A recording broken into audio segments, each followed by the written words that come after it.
à tous, j'espère que vous allez bien. Aujourd'hui on se retrouve dans une nouvelle vidéo. Je vais essayer un nouveau format de vidéo, donc vous allez me dire si ça vous plaît. J'aimerais vous proposer des fois, certains jeudis du mois, des vidéos un petit peu bonus on va dire. Comme normalement je publie le mardi et le samedi, là je me dis des fois une petite vidéo le jeudi, ça pourrait peut-être vous plaire. Donc aujourd'hui on va parler de mon top 5 favoris de mes outils de scrap. Voilà, on va dire ça, des outils, des trucs indispensables dont je pourrais pas me passer, mais vraiment pas me passer. Donc, on va commencer. J'attrape le premier. C'est un combo de deux trucs. Donc, c'est ma colle, qui est la colle Giotto, la colle vinylique blanche, voilà, extra forte, PVA. J'achète ça en litres. Le litre, ça doit faire franchement quasiment 1 an et demi que je l'ai et je l'ai toujours pas fini. J'adore cette colle, elle est super bien et elle va parfaitement bien avec mon nouveau pinceau Cultura. Voilà. Donc ce pinceau vous l'avez déjà vu dans certaines vidéos, vous l'avez vu passer quand j'étale la colle, etc. Ce pinceau est une dinguerie. Franchement, je vous jure, il coûte moins de 3 euros. 2,80 € je crois, je l'ai payé un truc comme ça, mais ce truc là c'est une révolution pour moi. Avant j'avais un pinceau dans ce style là, les poils sont tout rêches et à force de coller avec, la colle reste dans les poils et ça fait pas quoi, c'est pas top.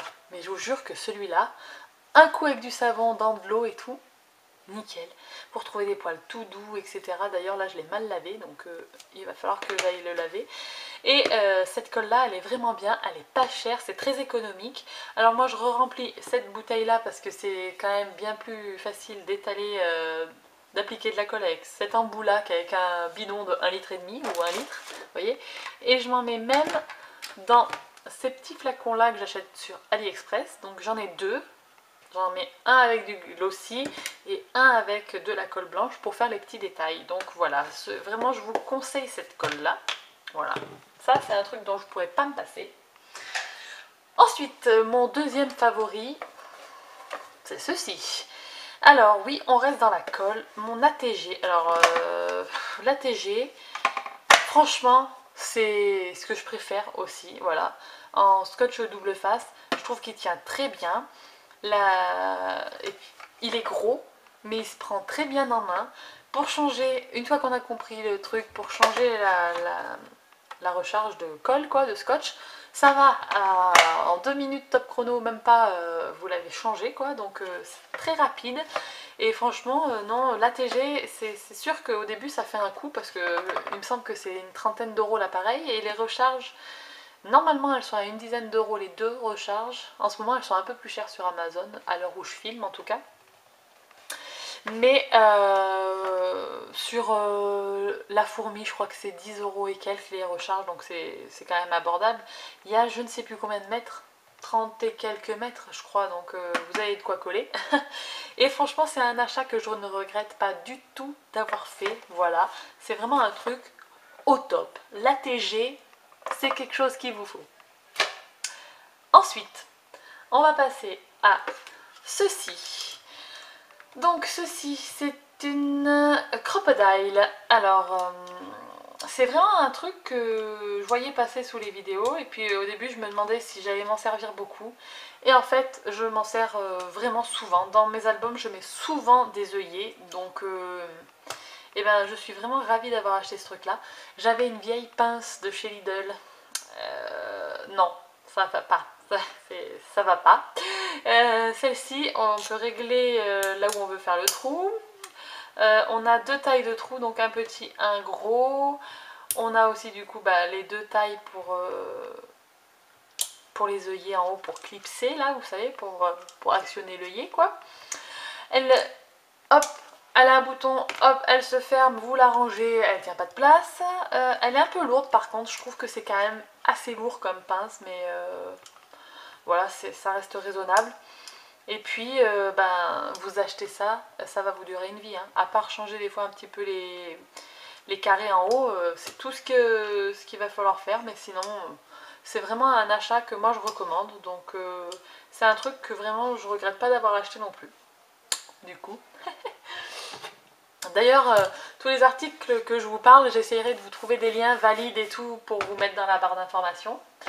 Ensuite, on va parler dernière chose, dernier truc, enfin, on va dire gros outil quoi, c'est un bon massicot. Alors moi les massicots c'est toute une histoire parce que chez moi j'en ai 3 et je compte presque en acheter un 4e parce que j'ai envie d'essayer le massicot de chez Stampin' Up. Voilà, tout le monde dit qu'il est merveilleux, etc.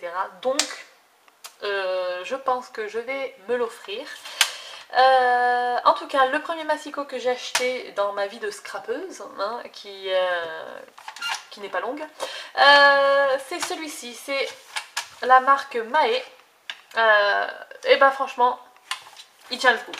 Il va avoir 2 ans et il est très très bien. Les lames s'usent assez rapidement par contre, mais elles coûtent pas cher à l'achat, donc c'est pas mal.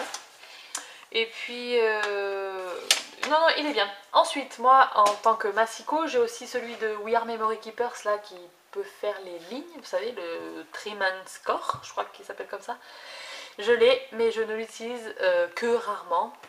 Par contre, dernièrement, c'était cet été, je me suis acheté la mini guillotine We Are Memory Keepers. J'ai eu du mal à m'y faire, mais ça y est. Maintenant, c'est vraiment un truc que j'utilise souvent. En fait, je glissais mon papier puis je coupais, mais ça bougeait, le papier bougeait, ça coupait pas droit, etc. En fait, ce qu'il faut, c'est quand vous mettez votre papier à l'intérieur, bien appuyer sur le plastique là que vous voyez, ça tient le papier et du coup, vous coupez droit, c'est net et franchement, ça coupe de très très petits bouts de papier. Et non, ça c'est vraiment un achat que du coup je ne regrette pas. Voilà, et que vous pouvez laisser caler sur votre bureau, ça tient vraiment pas de place, c'est petit, vous voyez, c'est format A5, donc vous pouvez la laisser caler, tout ça. Moi je la cale dans la scrap mobile et ça fonctionne très bien, elle rentre, donc achat au top. Et le dernier indispensable selon moi, c'est des encres. Alors j'ai pas beaucoup d'encre couleur. J'ai pas beaucoup de marques d'encre de couleur, on va dire ça plutôt, mais par contre je voue un amour pour les mini distress. Alors, les mini distress, je crois que c'est un truc que je pourrais me faire toute la collection, je m'en lasserai jamais. C'est des encres aquarellables. Les mini coûtent vraiment pas cher, 2,50 € sur Craftelier. Si vous chabez un peu si vous regardez un peu les promos sur Blitsy, des fois il y a moyen de les avoir à 1,50 €. Donc voilà. Et il y en a toute une panoplie de couleurs, donc toute la gamme Distress, hein, en mini. Et je trouve que c'est très économique. Il y a certains pads que j'ai depuis, franchement, bien 5 ans, avant même de faire du scrap, genre la vintage photo, etc.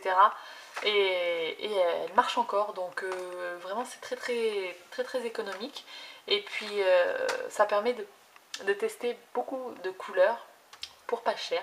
Donc vraiment les mini distress, s'il y a un truc que vous voulez tester, je vous les conseille. Après, je vous parle pas des distress oxide, des floricolor, je sais pas tout ce qu'il y a, les Versafine clairs, etc. Mais vraiment en tant qu'encre, moi je fais beaucoup de carterie pour tout ce qui est les fonds, etc. Franchement c'est une petite gamme d'encre qui me convient parfaitement. Voilà, donc c'était mes 5 petits favoris scrap et mes 5 achats coup de cœur que je ne regrette pas d'avoir acheté. Voilà. Dites-moi vous, quels sont vos indispensables? Dites-moi en commentaire quels sont vos 5 indispensables pour vous en tant que scrapeuse, scrappeur, etc. J'attends un peu pour voir s'il n'y a pas des petits trucs que je devrais tester ou quoi. D'ailleurs, si vous avez testé le massicot Stampin' Up, j'aimerais bien un retour de votre part. Voilà. Et puis, je vous dis à très bientôt dans une prochaine vidéo. Peut-être dans une vidéo bonus du jeudi ou tout simplement dans la vidéo de samedi. Et puis, je vous dis à très bientôt. Et d'ici là, scrapez bien. Ciao, ciao! Vous avez entendu? J'ai failli me foirer là juste avant. Donc, je disais donc, je ne sais plus. On se retrouve très bientôt dans une prochaine vidéo. Et d'ici là, scrapez bien. Ciao ciao.